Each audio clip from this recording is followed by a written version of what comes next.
Wabad, assalamu alaikum wa rahmatullahi wa barakatu. Yau muna Laraba 23 ga watan April 2025 miladiya.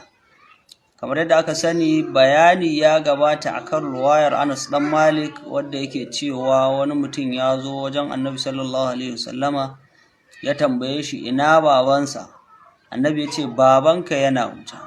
Da mutumin ya juya ya tafi, Anas dan Malik ya ce wai sai Annabi sallallahu alaihi wasallama ya kira shi ya ce da babanka da babana duka suna wuta. Wal iyazu billah.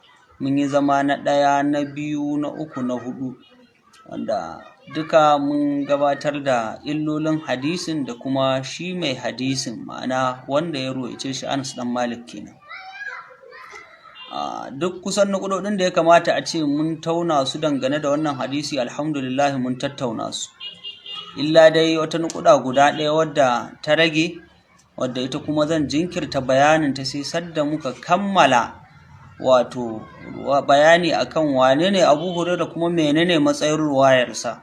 Domin kamar yadda aka sani ruwayoyin guda biyu ne, ta Anas dan Malik ta ce baban Annabi dan wuta ne, ta Abu Hurairah kuma ta ce babar Annabi yar wuta ce, wal iyazu billah. Saboda haka idan muka kammala bayani akan Abu Hurairah da kuma ruwayarsa matsayinta, to insha Allah kuma sai mu dunkule da ruwayar Anas din da ta Abu Hurairah mu tabbatar da cewa gaba ɗayan su ma sun saba da Alkur'ani mai girma. Kun ga kenan ba maganar amfani da su. To kafin shiga cikin ruwayar Abu Hurairah ko bayani akan waye Abu Hurairah, akwai wata shimfiɗa da ya kamata a ce nayi, domin insha Allah ita wannan shimfiɗa za ta haska wa 'yan uwa waɗanda muke da sabanin fahimta da su fahimci wa wai shin su wane ne mu, ina nufin mu 'yan ashabul kafi, kuma menene alakar mu da hadisan da ake ruwaitowa a ce na manzon Allah ne sallallahu alaihi wasallam, kuma menene alakar mu da marwaita hadisin. Da farko dai ku sani mu 'yan ashabul kafi, duk wani hadisi da za a ruwaito a ce wannan hadisin na manzon Allah ne sallallahu alaihi wasallama, to babban abin da mu muke tsayawa mu duba mu tara hankalinmu a kansa ba wai wane ne ya ruwaito shi ba. Mu abin da muke dubawa kawai me aka ruwaito, me aka ce annabi ya faɗa ko kuma me aka ce annabi ya aikata. Wannan shine alakar mu da kowane hadisi, ba ruwanmu da sanadinsa a matanin. Kuma a takaice dai muna da wasu sharuɗa guda uku, wanda wannan sharuɗa guda uku to wajibi ne duk wani hadisin da za a ruwaito a ce na manzon Allah ne sallallahu alaihi wasallama, to idan bai cika su ba ruwanmu da wannan hadisin, ba mu da alaka da shi kwata-kwata. Kuma wa'annan sharuɗa ba mu muka ƙirƙire su ba, Allah da annabi ne suka yi bayani a kansu kuma suka tabbatar da su, mu kuma muka ɗauka muke ɗabbaƙa su ga kowane hadisi wanda za a ruwaito da sunan manzon Allah sallallahu alaihi wasallam. Duk hadisin da ya saba da waɗannan sharuɗa, to wallahi ba wai ruwayar da mutum ɗaya ya ruwaice ta ba kamar ta Anas dan Malik, ko mutum biyu ko uku kamar wannan ta Abu Hurairah, a'a hadisi ko mutawatiri ne in dai ya ci karo da waɗannan sharuɗa guda uku, to mu 'yan ashabul kafi ku sani ba ruwanmu da shi, ba mu da alaƙa da shi, za mu yi fatali da shi kuma kowaye ya ruwaito shi. Wannan sharuɗa guda uku, na farko wajibi ne kowane hadisin da za a ruwaito da sunan manzon Allah sallallahu alaihi wasallama kar ya saba da alƙur'ani. Idan hadisi ya saba da alƙur'ani, to ba ruwanmu da wane ne ya ruwaito shi, ba ruwanmu da wane ne ya inganta shi, ba ruwanmu da a wane littafi ya zo. Mu 'yan ashabul kafi in dai ya saba da alkur'ani, jifa kawai za mu yi da shi. Kuma Allah ne ya umarce mu da wannan, manzon Allah ne ya umarce mu da wannan, ba ra'ayin kanmu bane ba muka ɗauka muka ƙaƙaba. Wannan shine sharadi na ɗaya, kar hadisi ya saba da alkur'ani. In hadisi ya saba wa alkur'ani, ba wai a ce mutawatiri ne ba, wallahi in duk duniya ta haɗu wajen ruwaito shi, mu 'yan ashabul kafi a aƙidar mu za mu ƙaryata duk duniya ɗin, mu jifa da wannan hadisi. Me yasa? saboda ai duk hadisin da ya saba da alkur'ani fa maganar Allah kenan. Idan ka gaskata wani mahaluki ka ƙaryata Allah, ai ba sai an gaya maka cewa ka yi gwari ba. Don haka dai a gurguje duk hadisin da ya saba da alkur'ani, mu 'yan ashabul kafi ba ruwanmu da shi. Na ɗaya kenan. Sharaɗi na biyu, kada hadisi ya saba da kamala bashariya. Duk hadisin da ya saba da kamala bashariya, sawa'un ɓangaren abin da ya shafi mutunci ne, ko ɓangaren abin da ya shafi ya kamata ne, ko kuma a'a ɓangaren abin da ya shafi haƙuri ne ko juriya ko wani abu mai kama da haka, wanda dai ɗabi'un da idan mutum ya ɗauke su yana aikata su to zai zama kamili. To wajibi ne duk wani hadisi da za a danganta wa manzon Allah sallallahu alaihi wasallama ya zamana ya tattara kamala bashariya. Duk hadisin da ya saba da kamala bashariya, wallahi duk wanda ya jingina wa manzon Allah shi zamu nuna shi da yatsa mu ƙaryata shi.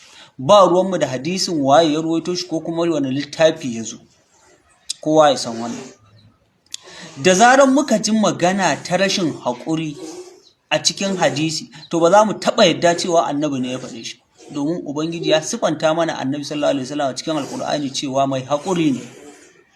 Duk hadisin da muka ji ya saba da mutunci, to ba ruwanmu da wanda ya ruwaito shi, kai tsaye za mu ƙaryata wannan hadisi, domin a ƙur'ani ubangiji ya mana bayanin cewa annabi sallallahu alaihi wasallama mai mutunci ne kuma wanda ya san mutunci. Haka duk hadisin da muka ji babu tausayi, babu jin kai a cikinsa, wallahi wanda duk ya ruwaito shi za mu ƙaryata shi kan mutsaye, domin manzon Allah sallallahu alaihi wasallama mai tausayi ne. Don haka wanda duk ya ruwaito wani rashin tausayi ya jingina wa annabi, wallahi ƙaryata shi kawai zamu, don ba za mu ƙaryata Allah mu gaskata wannan mahaluki ba, kowa ya shi.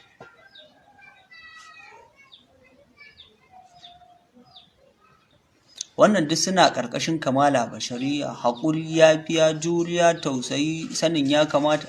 To kar hadisi ya saba da wannan. Duk hadisin da ya saba da waɗannan kamala bashariya za mu yi jifa da shi.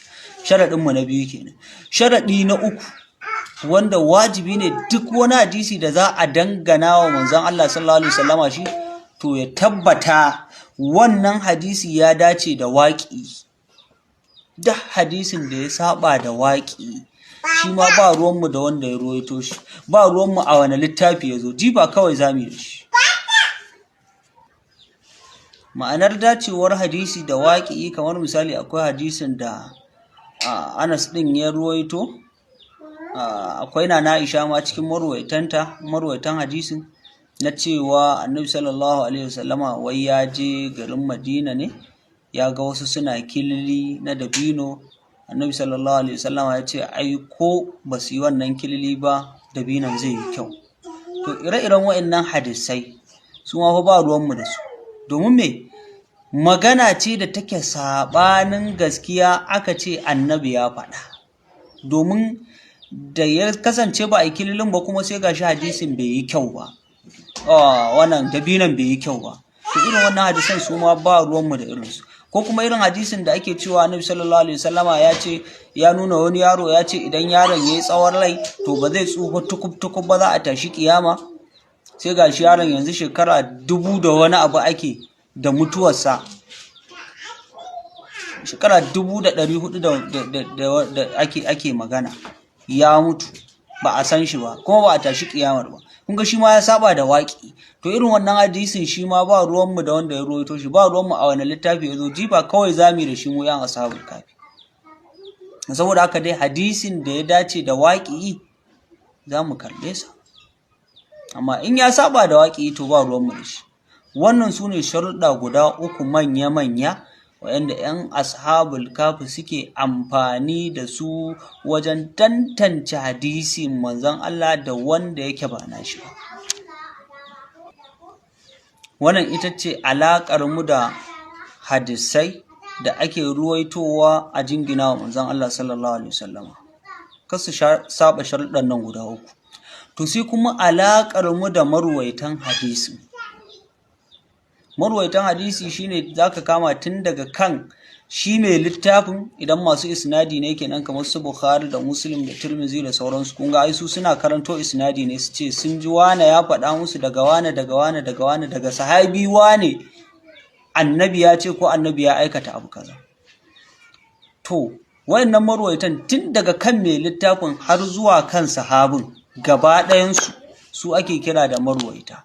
To alaƙar mu da wayannan marwaitan kuwa mu 'yan ashabul kafi ita ce wajibi ne ga kowane marwaici idan yana so ya tsira da mutuncinsa da girmansa mu a idan mu 'yan ashabul kafi, to ya kasance ya ruwaito hadisin da bai saba da wannan sharuɗa namu guda uku ba, ko in ce wa'annan sharuɗa guda uku.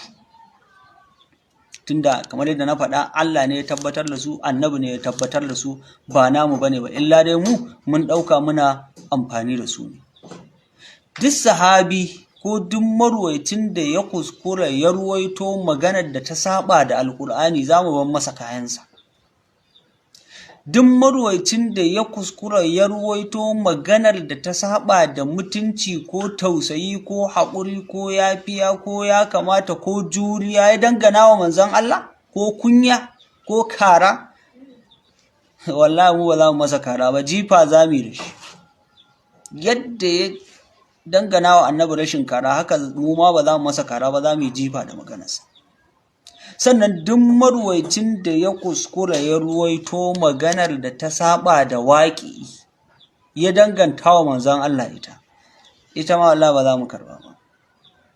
Jama'a, duk marwaici tun daga kan mai littafi har zuwa kan sahabi wanda duk a cikinsu ya ruwaito maganar da ta yakushi mutuncin manzon Allah sallallahu alaihi wasallam, wallahi tallahi ba za mu karba ba, jifa za mu yi shi. Saboda haka 'yan uwa masu saurare, ku fahimce mu a yadda muke. Wannan shine ashabul kafi, kuma shine tsari na tafiyar ashabul kafi, tafiyar Maulana Sheikh Dr. Abdul Jabbar hafizahullah. Allah ya gaggauta fito mana da shi alfarma annabi alaihi salatu wassalam. Abinda yasa ne wannan shimfidar, su da yawa kamar misali shi Anas dan Malik, a cikin bayanan da suka gabata na ce makaryaci ne, wani zai ga sahabi ake cewa makaryaci, to ai ƙarya yayi ƙarya saboda yana sahabi sai in ce gaskiya yayi. Ya ruwaito maganar da ta tauye darajar manzo Allah sallallahu alaihi wasallam, ta tozarta iyayen manzo Allah sallallahu alaihi wasallam, sai in ce gaskiya yayi. Ba ma haka mu yan ashabul kafi. To haka Abu Hurairah shi ma ba mamaki ku ga mun dira kansa, ruwayoyinsa ne suka ja masa. Duk wani wanda muke girmamawa ko muke mutuntawa, kamar yadda aka sani, alfarman manzon Allah ne yake ci. Mu ba mu san kowa ba sai manzon Allah. Annabi muka sani, Allah ya mana bayaninsa cikin Alkur'ani. Don haka duk wani wanda za a ce wannan sahabinsa ne, mu ga ka girmama annabi tukun, sai mu girmama ka.